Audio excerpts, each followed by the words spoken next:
You're listening to the Surgeons of Horror podcast.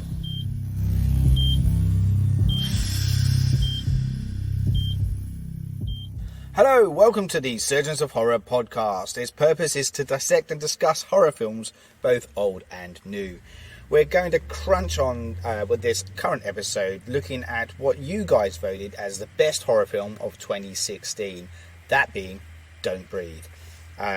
It was a big powerhouse of horror films, I felt, that year, and we'll crunch through those in due course. But first up, I should probably introduce myself. I'm the host of the Surgeons of Horror podcast. My name is Saul Muerte, and I'm joined for this current podcast by Miles Davies. Welcome aboard, Miles. Hello, glad to be aboard. Yeah, it's good to have you back, man. I know you've jumped on board with a few of the best horror movie year podcast discussions that we've been going through along the way, and we've already now creeped over the halfway mark and staring down the barrel of the towards 2019. And as I said, this one was a big one. But before we get to that, I just I realised obviously once Don't Breathe was announced as the favourite horror film voted by our social followers, that you actually joined me on the podcast for Fede Alverez's debut feature, which was the reimagining of Evil Dead. So it's quite fortuitous, and that you were on board to discuss his sophomore film. Yeah, and what a great follow-up. I know. And I just want to, before we, as I said, get into the nuts and bolts of this podcast, he has since directed a film which was, what was it called? The Girl in the Spider's Web? Yes, The Girl in the Spider's Web. I haven't actually seen that one. I was curious to know whether you had. I have. It's really good. Okay. I think it's to do with, it kind of is just a fan fiction version of the girl with the dragon tattoos, Lisbeth Salander and stuff, but I think it follows the story a lot better than the David Fincher version. I did like the David Fincher version, and I love the original. Yeah, same. Yeah. I really dug his version. Yeah. And cool. I mean, Claire Foy was amazing as Lisbeth Salander, so it's good. And it just felt a bit more honest and less Hollywoodized, than the Fincher. Sure. One, so. Yeah. But yeah. No, I thought he did a great job. Yeah. I thoroughly enjoyed it. So. Cool. Yeah, because I looked at it there. I was, in the lead up to our discussions for the podcast, and I was like, oh, what else has he done? Because I only remembered Evil Dead and Don't Breathe. I was like, oh yeah, that's right. And then I realised I hadn't actually seen it, so I was like, oh, I should check it out. Because going off the first two films, I'm kind of a fan of his work, I have to say. Yeah, and the little short film that he did as well. The robot one, the one where the robots are walking. That pretty much got him noticed in Hollywood. Yeah, this low budget short film, which is an epic, basically. Yeah, that was the. That's an audition piece. Was that the one that was? Was it? I'm looking. Was it the? What's it called? Panic Attack, wasn't it, or something like that? Or. Yeah. That's it. Yeah, cool. What it was called? Yeah, that was a really smart film. So we're obviously kind of praising Fede's work quite highly. He's a Uruguayan filmmaker, and as you said, there was that short film that kind of got him noticed and picked up to do the remake for under Sam Raimi's kind of franchise for Evil Dead. And yeah, he's still going from strength to strength. It'll be really interesting to see where he does go next. We were talking offline that there's been a lot of talk about a Don't Breathe sequel. So it'll be kind of interesting to see if that does materialise or not. I think Sam Raimi kind of came out and said semi-recently, I think like last year, said it's one of the best sequel scripts he's ever read. So he's going to champion it because he's one of the big producers of it, but that's still a bold statement if ever there was one. Okay, so look, before he's certainly become a student of Raimi and Taper and stuff, they've really taken this guy on board, which is really nice. Yeah, 100%. Sort of, they've obviously, someone's having genius in his work, which is true. So they, it's nice to see them, handing the mantle over to the next generation of horror directors, basically. Yes, so, for sure. It's nice. Yeah, no, it is 100%. I agree with that. Okay, so look, before we kind of go into talking about Don't Breathe and whether we cast our views on whether we equally agree that it was the best horror film of 2016, I'm just going to kind of run through some of the bigger hitters that were in that list that we put out there. So we had Blair Witch, which was again another kind of reimagining from an existing franchise. This time, obviously, that was Adam Wingard's kind of obviously directed that one. So, and he was, we I think both are big fans of his work. What were you going to say? Sorry, Miles, I was talking over you. Oh, sorry, no, I was going to say, I actually just rewatched that last week. Oh, serious? Blair Witch. It's really good. It's such a solid film. Yeah. Because there's a game out now, the Blair Witch game. That's right. Yes, there is. And it's scaring the piss out of people, basically. yeah. I watched Screamer play it, this girl, and she was losing her mind playing it. It looks so creepy. But I'm mega keen. That's my next game purchase, I think. Yeah, man. Well, love to hear your thoughts about that one when it comes out. And Simon Barrett version of Witch, great. I really dug the ending of that one. I have to admit. I know there was a lot of kind of naysayers and said it doesn't really offer that much. It's just using modern technology in amongst it and bits and that. But I really dug the ending of it. I thought it was a really kind of a good take on and kept within the feel of the original. Personally, but there you go. Okay. Yeah, definitely. Yeah. So, and there was some, as I said, some other kind of really big ones in there. There was Hush, which was Mike Flanagan's home invasion movie, which is an awesome movie. And I highly recommend anyone that hasn't seen it to see that. One that was kind of pegging alongside Don't Breathe as a potential winner was Lights Out.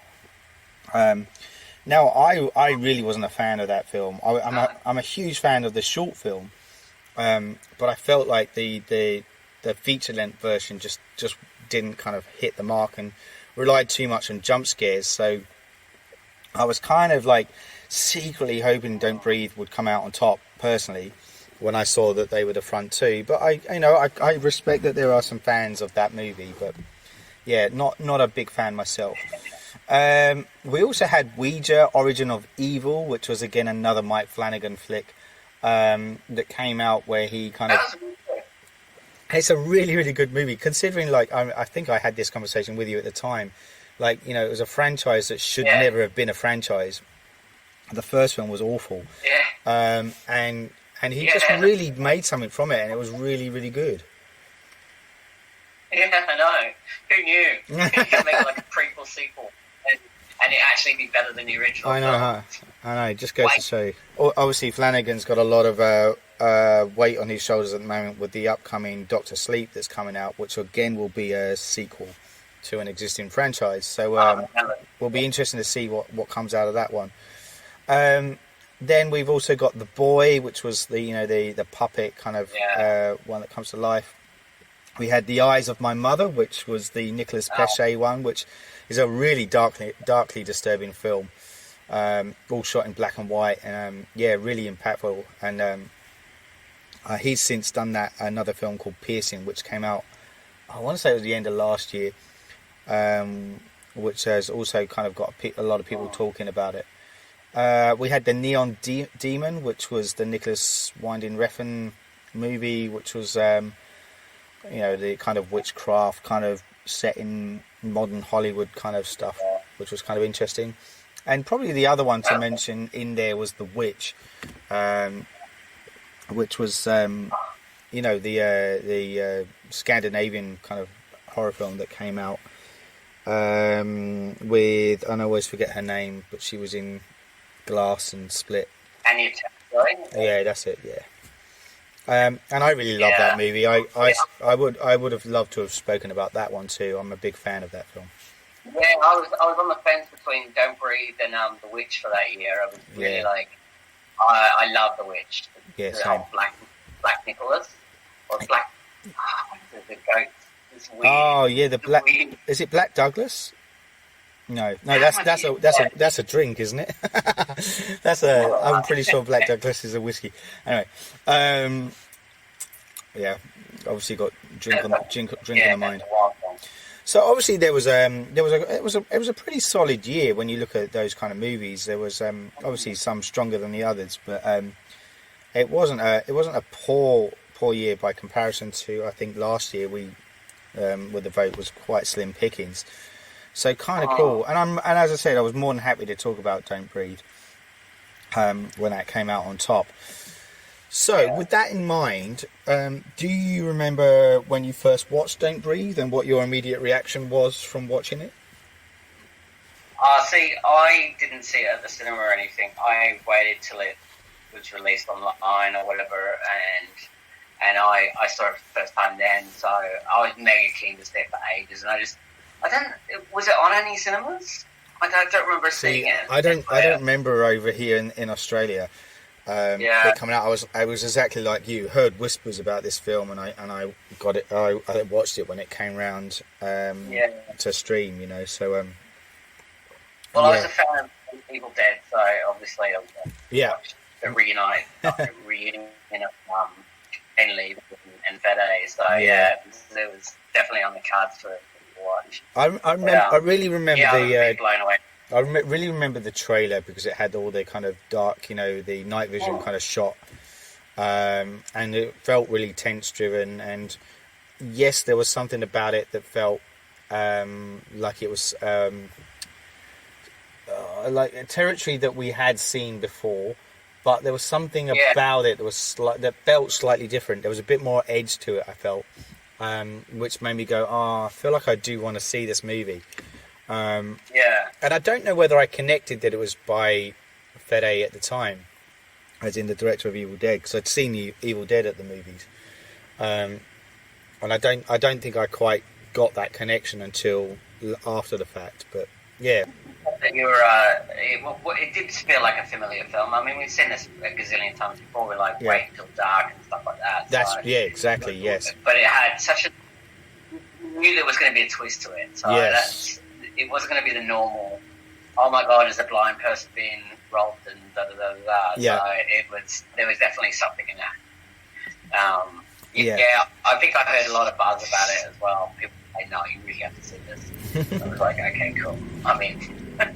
Yeah, cool. All right, so look, let's nut through the plot line, and we'll try and do it a bit quickly because it's probably better to talk about the areas that kind of resonate and feel strong with this because the plot in itself is simple, but there's enough twists and turns that make it really stand out and make it a topic of conversation. So we immediately see, and the cast is a very small cast too. It's not big. There's only 4 kind of main players within this, and there's an extra character as well, which we'll talk about as we get to her. But yeah, essentially it's the 4 main characters within it. I guess 5 if you include the dog. So, but we meet the main 3 at first. We have Rocky, which is our heroine, played by Jane Levy, and it was also in the Evil Dead as well. So a bit of a go-to kind of, I guess, muse. You get that, don't you? Directors tend to get muses sometimes, and she's really good in this. I have to say, like, I thought she was impressive in Evil Dead, but I really liked her in this too. Brought a lot of warmth and heart to the movie. And then we have Alex, who's the kind of the young kind of guy who's studying law, who has a soft spot for Rocky. And the last guy's money, so he's like kind of like a Cuban kind of, I guess he's Cuban, or Latino anyway, kind of, and he's the one that's got a bit more edge to him, I guess, and is a bit more reckless. And the three of them kind of are, the place is set in Detroit, I should add, and the three of them kind of get their money from breaking into houses and basically stealing belongings. And this is when we actually first see them, is them breaking into a house, and there's not a lot of respect within the stuff there. Rocky, I think, kind of steals some clothes, puts it on herself, crashes on the bed, and then there's a bit where Money's like pissing around, like literally pissing around in one of the rooms before they make their exit. And this is how we kind of first see them. So our reaction to them is one that's not isn't warm. We're not connecting to them because we're seeing them do this kind of deed. No. But interestingly, it's swiftly followed by. What I really like about this movie is there's a lot of backstory to the characters, particularly with Rocky and Alex. For sure. And I'm a huge fan of character development, and I felt like that was integral for us to buy into their predicament, make what they were doing believable, and then care for them when things go shit and south really quickly. Yeah, you needed to get that. Obviously they were criminals, so you needed to get why they were doing what they were doing. So and there was obviously a story there. So there was what's the face trying to get away and take her sister away from her. Yeah, that's right. So, exactly. We see her kind of in a bit of a slum environment. She's got I want to say an alcoholic mother. She's very kind of abusive anyway, and there's this kind of dodgy boyfriend character that's sitting in the background who doesn't look like he's too much fun to hang around. So they kind of get, and I think it's Money's the one that comes up with this kind of new place. He says, right, I've got another place that we can go to. It's got a lot of money in there. It's in a house that's in an abandoned kind of part of a neighborhood, abandoned neighborhood in a very kind of remote part of Detroit. And there's a guy there who... Which I think Detroit, a lot of that Detroit, because of a lot of the car plants closed down in the 80s and stuff, and just created mass unemployment. So people just ended up they started demise in the GFC as well, and they just got up and just left basically, or the banks just took the homes and just left. That's right. Yeah, so it's just everything's just kind of left to destination. Yeah. It's a wasteland by the Yeah, and interestingly, some of that was shot in Detroit, and I was watching some of the extras on the Blu-ray I've got, and some of it was also shot in Hungary because of it was cheaper to shoot there. And there's a bit where often when they jump the fence and they kind of go into that more kind of overgrown kind of landscape, that's Hungary.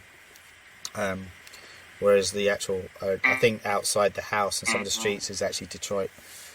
So it's a very kind of kind of stripped down kind of neighborhood. No, I was going to say it's a great setting. It's so deserted. It's almost like, it really is like Blair Witch or Evil Dead, where it's like this house in the middle of a forest, basically. But you're actually in the city. Yes. So it's almost like the next stage of his Evil Dead thing. It's just like this evil house in the middle of a... That's true, because they both contain some pretty dark and disturbing secrets within. Speaking of, the guy in question, all they know of him is that he's got this money, and he got it because it was from some settlement when his daughter was killed in a car accident. And then we kind of, and it takes them a lot of time to persuade Alex to join them to do it, because Alex is like, I don't want to be a part of it. and it's because of his soft spot for Rocky that he's persuaded to join them. And when they do so, they're parked outside, and then they get to, because they're just kind of observing the house and stuff. And this is when they get to see the guy in question. And the guy in question is played by Stephen Lang, who's a very familiar face in the American circuit. I mean, most people probably know him more recently from Avatar. But he's been in like loads of things. Like he was in Manhunter as the I'm talking about the Michael Mann movie, and he was the journalist guy, I think, in that from memory.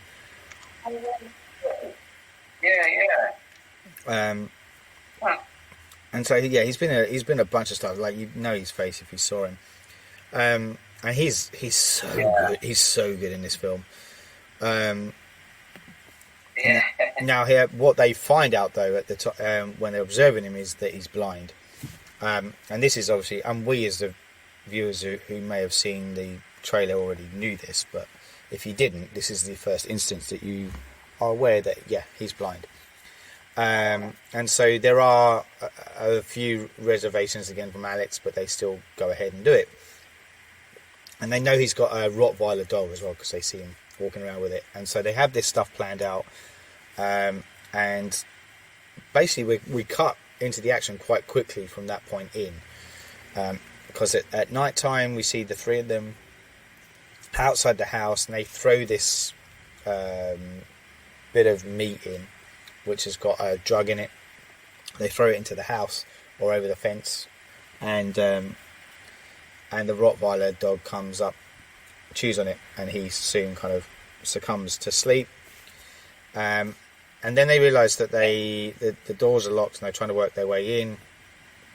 And there's a small window, and that's the way they decide to go in. Well, Rocky can climb through there because she's smaller. Comes in, opens the door, and what I liked about this is like Money again has this real kind of reckless approach, and it's kind of interesting to watch his character because he has a bit of a swagger about him, and already when he goes into the house, it's like he doesn't really give a shit, and he goes upstairs, and he's the one that puts this sleeping gas bottle next to the blind man's bed, and that kind of goes off, and that's going to knock him out. But he kind of watches him for a while, doesn't he, before he puts it on, and he's willing to push things a little bit. And you know that he's going to be the one who gets first. That's the thing. So it's like he's almost like saying he's got a red flag around him, just going, "Okay, you're going to get it first." Yeah, definitely. You're the cockiest. You're going to get it first. Yeah, that's it. You know he's going down and down fast. He seemed like, I mean, all the characters seem to be so incredibly well drawn. I think he was the weakest of the bunch. I agree. I didn't feel like I got to know him too much. No. So when he got done first, I was like, it wouldn't happen anyway. But it was just, I didn't really care too much. No. He was kind of asking for it in the end. Yeah. And we don't get... obviously, sort of, he helped try to protect the other two. Yeah. Oh, yeah. That's right. We do get. What were we going to say? No. I was just going to say, like, we don't, of all the characters, we don't get any backstory from him either. So, I mean, that's another reason why we wouldn't necessarily, as an audience, connect with him as much. But yeah, like he's still an interesting character, and we'll come to maybe why in a second, as it does go south quick. But the three of them are kind of they get a bit cocky and a bit more, and they know they can be a bit louder because they presume the people that are in the house are knocked out, and the group kind of can't find where the money is at first. They see a locked door, and this is where Money presumes the money's hidden down there, and he basically shoots the lock, and he uses a empty water bottle, as a silencer, and apparently that's a thing. Yeah. I didn't know that, but apparently you can do that, and it acts as a silencer to a degree. I'll have to ask Ant about that because he's our gun expert. He seems to know this stuff. But yeah, so like he strangely enough, yeah, he does. It's very odd. But there you go. He's an odd guy. What can I say?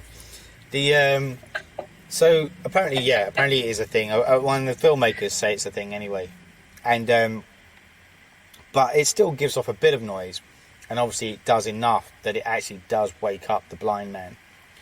And he has this, and I love this. The first kind of thing he kind of says, there's this wavering kind of sound in his voice that he sounds scared, and he's when he's saying who's there, because he stutters it.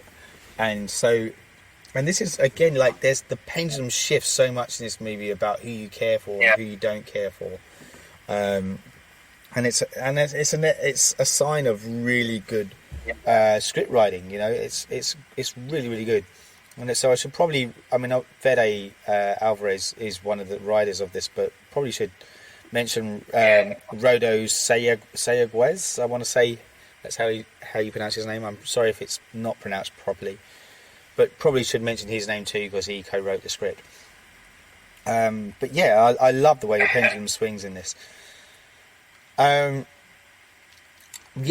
so the blind man kind of knows there's someone in his house. Yeah. And at this point, so hold on. So why isn't Alex in the room when that happens? Has he already decided not to stick around? Oh, because he's got a gun. That's right. I forgot that. When Money brings out the gun, I'm pretty sure Alex says he doesn't want to buy it. So he goes. Yeah. And he seems to know he needs it again because he studies law. He knows his stuff, and he says, "You bring a gun." Yeah, that's right. And he's like, "If you bring a gun into another man's house, that's it. They've got you." So he says, I'm out." And so he's already making his way out when the blind man comes out. Yeah.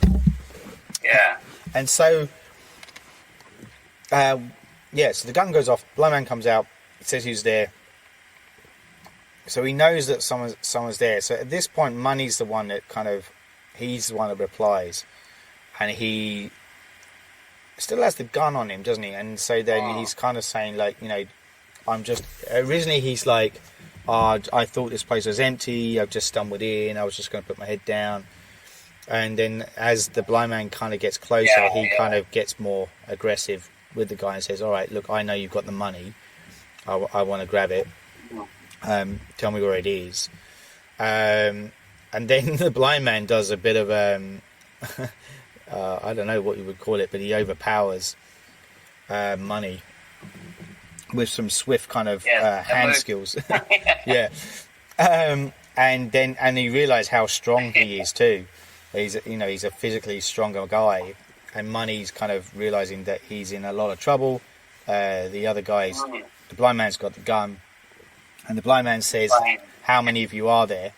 And this is like where Money has his, a little bit of redeeming feature, because he says, "There's no one here. It's just me. I'm the only one." And all this the whole time, Rocky's in the room, and she's like petrified and just standing there. And at that point, that's when the blind man shoots Money, killing him. So, and the reason, what's quite good about this too is, and it does happen early on. In the piece, but it's important because this is where it instills the fear factor. We know that this guy's strong. We know he's now got in possession of a gun, and they're in his terrain. So it ups the tension because of that, and it just is really good script writing because of it. Well, it just shifts that the victims have changed basically. So the victim is like no longer the victim of the crime, it's the victim of the person in the house. Yeah, that's right. Cool. And so at this point, Rocky hides in a closet. Alex has heard the gunshot, and he's heard, obviously, realizes that something's gone south. So he kind of is going, "Oh, I should go back and find out what's going on." And as Rocky's hiding in the closet, the blind man comes in to the closet and then pulls back some clothes or something, and there's a safe there. And he punches it open, and she can see that there's money in there. And so he realises that the money's... and the blind man checks the money's there and then closes the safe. So she not only has seen the combination, and knows, hold on, I still may be able to get out of here with the money. Alex is able to make his way back, not without the blind man narrowly missing him in the corridor. He makes it to Alex. Alex makes his way to Rocky. Rocky opens up the safe, gets the money, puts it in the bag, and says, all right, let's go. As they're leaving, the blind man then finds Rocky's shoes by his super smell. So he knows that money wasn't the only one there. And yeah, that's right. There's a moment just before it, though, isn't there? He starts locking the doors. That's right. There is a small moment just before it where I think Alex... Oh, does that happen then? Where's the bit? Because I thought Alex kind of gives the game away a little bit because he treads on a creaking floorboard, and there's that bit where the blind man kind of says, "Who's there again?" And they're standing there, and then the phone goes off, and he shoots the phone. I want to say that happens just before then he stumbles across the shoes. So anyway, he goes around and he starts locking the doors. They realise that they need to find a way out, and they think, well, let's try the locked door that was there before, which is basically going into a basement. And when they open it up, it's not like there's no stairs. You have to kind of climb down into it, which in of itself would make you go, what the fuck's going on here? And when they climb down, they're kind of stumbling around trying to make their way out, and that's when we get a bit of a jump scare, because suddenly there's a gagged woman that kind of jumps out, and she's in like a bit of a padded cell, and she's restrained. And it's the big reveal. It's the big reveal. We find out that she's the woman that was driving the car that killed the blind man's daughter. And basically he's held her up there. So we believe that he's probably done this out of revenge at this stage. And so they kind of... this is where Rocky shows that she does have a little bit of heart, even though she's focused on the cash initially. She realises that they've got to get them out. So they free her, and then they're making their way to... There's one of those old... We don't really get them in the States. We don't really get them in Australia, do we? But the old kind of like doors that lead to a basement that are in the ground, and you lift them up to kind of climb out. Yeah, basements. Do they have them out here? Because Australia to me is a bit like everything's on stilts. We don't really. No. Yeah, you don't really. I don't know. Maybe like. I mean, northern beaches around there, there's a lot of moisture around, so any basements tend to flood. Or, they're extreme sort of weather, so you never know. You're only going to end up flooding your basement if you're with the slightest chance of rain. Yes, for some reason, Australians really have a problem with rain around here, so it's just any place it rains, it just ends up flooding everywhere. You just go, what the fuck did that happen? You get more rain in England, but it all seems to flow somewhere. Yeah, that's right. Yes, so we don't have that, but that's basically like where they're heading to, and they realise that that's their way out. Alex is able to... They get hold of the keys. They hear the guy stumbling around out initially out the front, don't they? Where the stairs are. And we have that shot where he's looking down. So there's a bit of a great bit of misdirection here. And that's when they kind of stumble across the girl, and all that stuff happens. And they rescue her, or they attempt to rescue her. They try and make their way out the door. He opens up the door, and there's the blind man standing there with a gun. And he shoots, and it kind of clips Alex's ear. The bullet does. He falls down. the gun goes off again.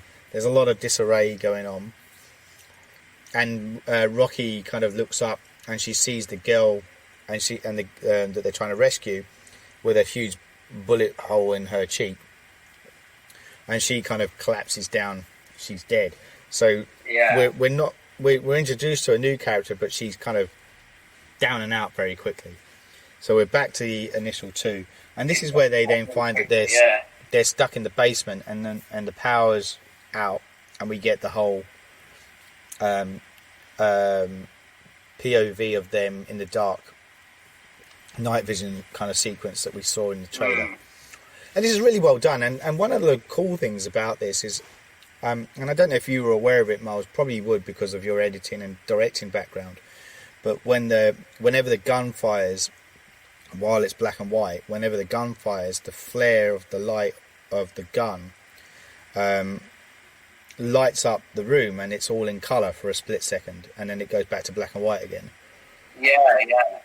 Which I thought was a kind of really nice moment. That's cool. Yeah, just kind of gave it a little bit of something that stood out, and you get this kind of moment of seeing their surroundings, and it's peppered with this kind of colour before it snaps back into darkness again.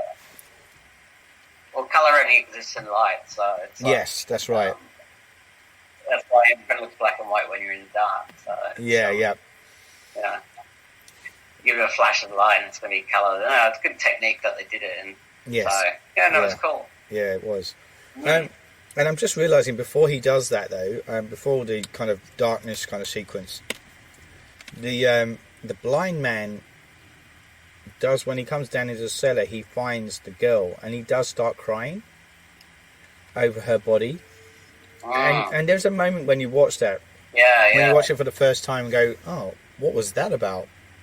Like, did he love this woman, or there's this real confusing moment of seeing him kind of genuinely distraught about it, and we don't know why until a little bit later. And so then we get all weird. Essentially, it's a weird little moment. Then we get the whole kind of scene where, as I said, where they're in darkness. There's the whole struggle.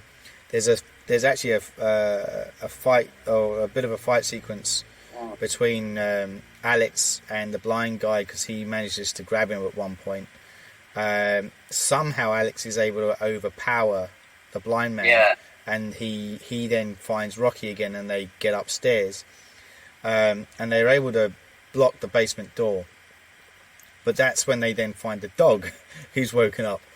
So they have to kind of escape from the dog, and they end up doing the classic running up the stairs to into a bedroom to kind of get away.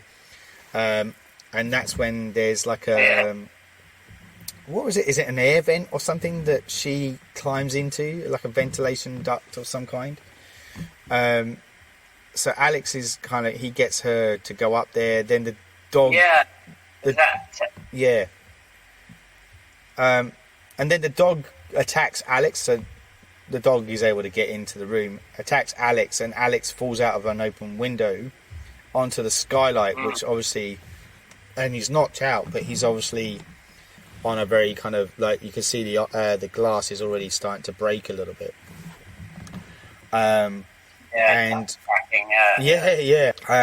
We have a bit where that's right. So Alex is crawling along the shaft, and then Alex comes to, and he's trying to very gently kind of get off the skylight without it breaking, and then he looks up, and then we see the blind man staring out the window, the open window, with a gun, and he just randomly shoots. It hits the glass, and the glass smashes, and then Alex falls through the skylight essentially to the ground.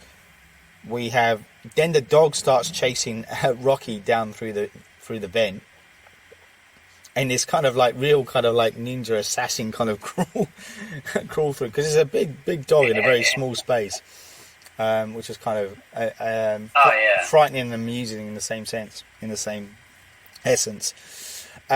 She tries to get away, but in doing so she kind of also falls down through. She can't quite reach the open hatch, can she?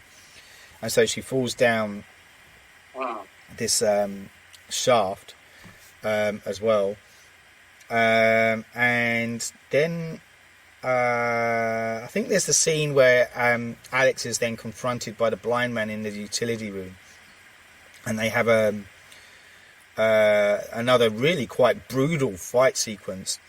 There's a bit where the blind man kind of grabs Alex by the head, and he shoves his head straight into like this handle of a fridge or something that looks fucking painful. That's right. There's a big scuffle, and then basically like the blind man overpowers Alex, and he grabs these garden shears, which feels somewhat reminiscent of the film The Burning, and then he plunges these garden shears down, and we presume Alex is dead. And I thought he was gone by that. Yeah, I thought he was. Yeah, and then we get and even like when he does rematerialize, I was kind of, for the first time I went, what? How did he survive that? But yeah, I'll explain that in a sec. Where did he stab him? Did he stab him with shears? No, he didn't actually stab him, because what I think what it was is that Money's body was in there, and Alex is able to shift in a way that it feels like the blind man presumes it's Alex that he's stabbing, but he actually stabs through the body of Money. Gotcha. Yeah. So he managed to get away, basically. And then, what's his name? The blind man catches up to Rocky. And just at the point where she feels like she's about to escape, and he basically he captures her. She then wakes up, and then we basically get the next big twist moment, because she wakes up back in the basement, and she's restrained, a bit like how the girl was before. But then she's kind of tied in a way that she can't move, and he hoists her up, doesn't he? So that she's kind of suspended in the air. Some kind of weird thing. Yeah, and when you're watching it, you think, oh shit, is this going to be some horrible kind of rape scene or something that's about to occur? And then we get, this is where the blind man gets his... Sorry, say again? Which in a way it is. So. It is, but it's not your conventional rape scene. No. Because essentially so this is where we get the blind guy kind of says his backstory, and he has this great monologue where he talks about the death of his daughter and the fact that they went to trial. They knew it was this woman, the girl that he'd had tied up, who had done it, but because she was from a rich family, she got off essentially and escaped. And he's saying there's no justice, blah de blah. And then we kind of then slowly, like as he's telling this story, he has her hoisted up and he cuts her pants, doesn't he? And we kind of feel like, oh shit, this is going to be some kind of dodgy rape sequence. And yet we then see him kind of get out a turkey baster, and there's this sperm that he's had frozen. He's warming it up and he puts it into the turkey baster, and then he's basically kind of lets out that the girl that had died, he impregnated her with his sperm because he wanted to have a daughter again. So he basically impregnated her with his child, and that's why he was so upset when he found out that she was dead. And then we realise that, and also he realises now he's got another woman in the house. He can just do it again, and just impregnate her, this Rocky character instead. And he seems to think it's fine because it's as long as he lets them go at the end of the 9 months. Yes. And he gets himself a baby out of it. It's like, no, mate, that's the way it works. You're a bad guy now, dude. Yeah, that's right. And I think I want to say in this bit too, this is where we see him put the body of the girl that's dead into like he's basically built a hole in the ground, and he fills it up like a septic tank to hide her body. So it does pose the question: was he ever actually going to genuinely let her go? If he had built this thing to get rid of the body, you know, he may be all kind of trying to convince himself that what he's doing is equaling the balance, you know, of his wrongs. But it's a very warped way of doing it.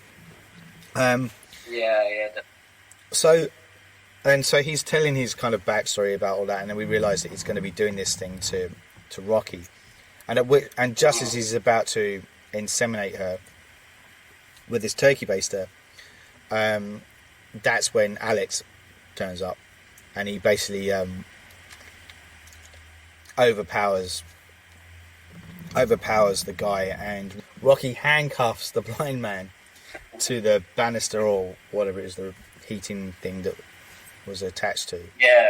And she kind of starts to beat the shit.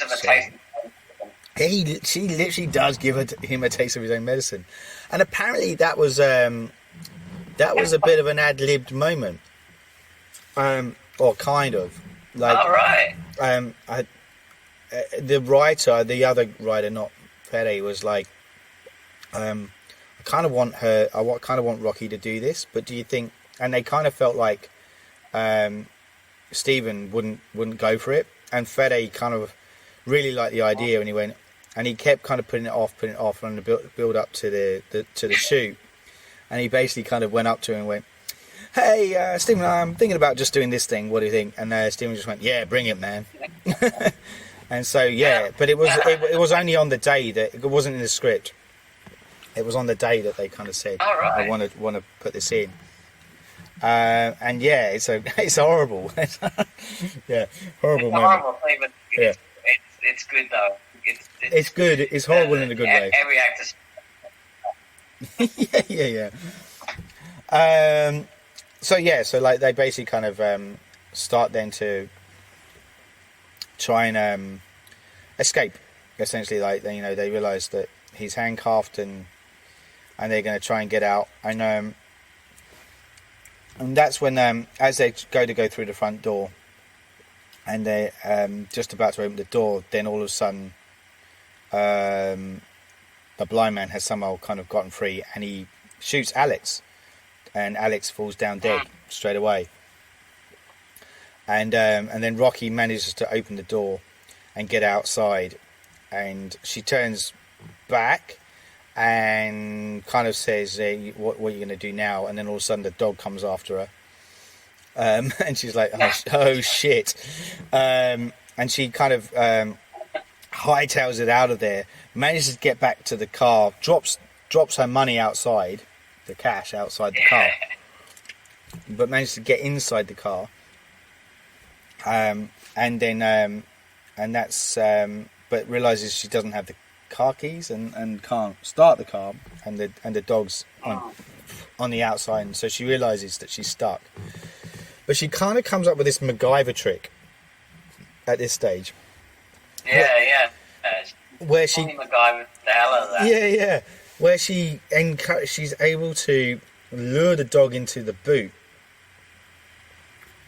by opening it up, and then there's like this levy kind of thing that she's hooked up, which then shuts. Like a belt. Right. Which she's able to shut when she's sitting in the front seat, trapping the dog. But the dog's this huge beast, and it starts to claw its way into the out of the back seat essentially, and starts going for her. And it's quite close to her. And there's one point where she punches it right on the nose. And then and there's a bit of a moment where the dog nearly gets her, but she manages to use the same like rope thing, belt thing, to hook on his collar, and he can't actually reach her. She then gets out the go on. From her face. About centimeters away from her face. It's full on. And apparently that's split screen at that point. Like, so he said it's two shots that are composed together. Not that you'd know it when you look at it. But then, so yeah, he manages to, so she manages to then get out the car, picks up her thing, and then we kind of see in the background the blind man come up, and he basically overpowers her again, and you're just like, oh fuck, she hasn't gone away. Yeah. Here we go again. Yeah, here we go again. And we're like, how the hell is she going to get out of this? So when she kind of finds herself back in the house, she has a moment where she then is able to kind of get the upper hand again, though, because she uses the house's alarm system. She sees the remote for the thing that Alex had made up, which can set off the house alarms. Yeah. And she's able to get it and set it off. So, and I missed a bit, mentioned this earlier, but she was aware that noise was this guy's weakness from an earlier sequence where, or we as the audience are aware of that. Sorry, that it's his weakness, because there's a bit where he's having a fight with Alex, and the dishwasher or something washing machine goes off, and it makes that noise, and he gets disorientated at that point. So they already sowed the seed there that there is a way that that a character can overpower this guy, and she does so with the alarm going off, and he kind of just is randomly shooting. Yeah. And then she hits him with the crowbar, I think, and pushes him into the basement, and she presumes he's dead, and she runs off and escapes before the police arrive. The ending scene, we see Rocky with her sister at the airport, and she sees the news report, and that basically the blind man has survived and he's recovering in hospital. And he only mentions, and he's like the witness said he got broken into, but he only mentions two robbers, and he killed them in self-defense. And there's no much, he doesn't mention Rocky, and he doesn't mention the money that's gone missing. And yeah. And this kind of bit, like, there's a bit here where she realizes that he's let that happen. He hasn't dobbed her in, but she also knows that there's a price to pay for her freedom, because she knows that he can always track her down, or if he does track her down, then she's fucked, essentially. And then the ending is that we just see her getting on the train, I think it is, not the airport, sorry, it's the train station, ready to basically leave with her sister, and the close credits. So that's how we bow out. How did you feel? What was when you watched it the second time round? Did it resonate as much? Was it as good? What were your thoughts? Yeah, well, I've seen it a few times now. I rewatched it about 3 months ago. I rewatched it again last week, and it's still as powerful as ever. There's some really just strong set pieces that you just kind of, like the dog in the car, and just the tense moments around the house and stuff. They're just really strong, and you just feel it every single time, I think. Yeah, I agree. It has that power, and, because you kind of forget stuff as well, because it's a tiny little story, but it's so much little added extra bits. And you just kind of forget the extra bits. You go, how did you get A to B? Oh, that's it. With the alarm thing and then the belt around the dog's. And so you go, yeah, that's right. So, but it still puts you in that position over and over again. It's one of those rare films I could rewatch and over and over again and still feel quite on edge while I'm watching it. So it's never really sort of that, I know what's going to happen next, Yes. Get out of this. It is still quite tense. Which is clever filmmaking, obviously. So. Yeah, and I agree, and that's what I realised again when I watched it, just how strong the movie is, and like I just was like, it's and I kind of I came out feeling even more in agreement with our supporters that voted for this for the best horror film of the year, because I was like, it's a solid film. It's still, I mean, I know it's only 3 years ago, but it still feels strong. I can see it still feeling strong a few decades down the track and still being a very good film. It'll be interesting to see where the longevity will But you know what? It uses simple filmmaking techniques. It doesn't use any flashy kind of stuff. No, there's the odd flashy sort of, as you mentioned, the gun going off in the basement, lighting up the room. But that's just a simple technique anyway, but it uses old-fashioned movie telling basically. Yes, it really is it doesn't rely on a great deal of CGI. I think it's kind of special effects or any jump scares. It relies on the script and the direction. That's pretty much, and the performances, and that's pretty much it. Yeah, that's right. That's right. And that's as good as that. That's what makes it. That'll hold its test. The test of time, basically. So I agree. They'll give it a good sense of longevity, I reckon. Yeah, I think so. I really do. I think I really enjoyed it more so this time around. Even though I knew what was coming, it's got great character. As I said, it's a strong. The plot, even though it's a simple one, it packs so much in the 90-minute time frame, and in a way that's believable too. It pays.